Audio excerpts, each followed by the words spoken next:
Kovai metro rail திட்டத்தை மத்திய அரசு ரத்து செய்ததால் கோவை மக்கள் அதிர்ச்சியில் இருப்பதாக மதிமுக பொதுச் செயலாளர் வைகோ தெரிவித்துள்ளார்.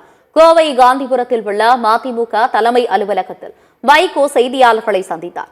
அப்போது பேசிய அவர், கோவை மெட்ரோ ரயில் திட்டம் ரத்து செய்யப்பட்டதை கண்டித்து வரும் 24ஆம் தேதி மதிமுக போராட்டம் நடத்தும் என கூறினார்.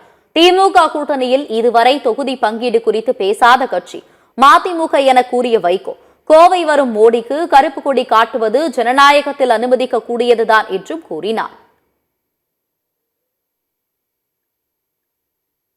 கோயம்புத்தூர் தமிழ்நாட்டில் 2வது பெரிய நகரம், தொழில் நகரம், தமிழ்நாட்டின் மான்செஸ்டர் என்று புகழப்படும் நகரம்.